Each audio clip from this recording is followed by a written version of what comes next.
قصہ مشہور ہے یہ صبر کی تلقین کا، قصہ مشہور ہے یہ صبر کی تلقین کا، اور حصہ بن چکا ہے مستقل یہ دین کا، مستقل یہ دین کا۔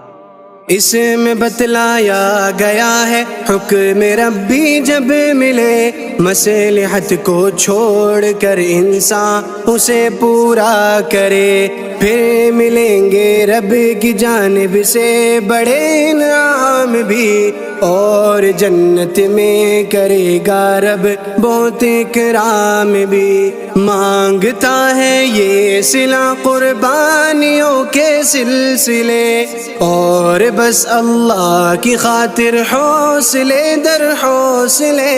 قصہ یہ ہے خواب ایک آیا تھا ابراہیم کو، قیمتی تر شے کو اللہ کے لیے قربان کرو، یعنی تھا ان کو اشارہ اپنے بیٹے کے لیے، حکم پورا کرنے فوراً جانب مکہ چلے، آ گئے وادی میں اور پھر ساتھ بیٹے کو لیا، ایک طرف جا کر اسے سارا سنایا ماجرا، اور کہا اب تو بتا اے میرے بیٹے کیا کرے، یا ابا تفعل کہا بیٹے نے یعنی سر دھرے، پھر کہا بابا میری ماں سن کے ہوگی اب اداس، دفن کر دینا یہیں مت لے کے جانا اس کے پاس، ہاں مگر کرتا میرا دے دینا یہ ماں کو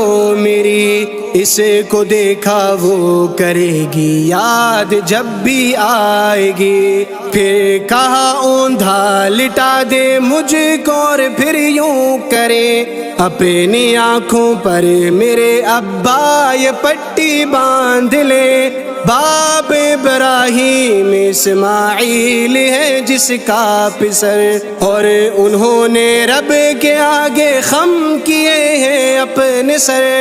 پکڑی ہاتھوں میں چھری پھر آسماں کو دیکھ کر، اور گھٹنا رکھ لیا لختے جگر کی پیٹھ پر،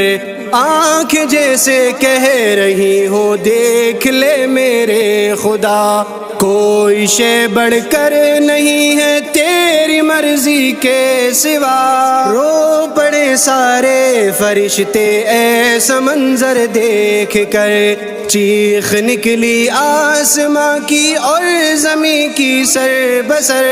آزمائش پیاروں کی کچھ اس طرح منظور تھی، مصلحت اللہ کی اس میں کوئی مستور تھی، ایک دمبا دے کے بھیجا رب نے پھر جبریل کو، اور سلامت رکھا اپنے پیارے اسماعیل کو، اور بتایا رب کی خاطر ہم کو جو کرنا پڑے، مصلحت کو دور رکھ سب سے پہلے کیجئے، بعد میں قربان کی سنت یہ پھر جاری ہوئی، اور مسلمانوں نے پائی ہے خوشی عید کی۔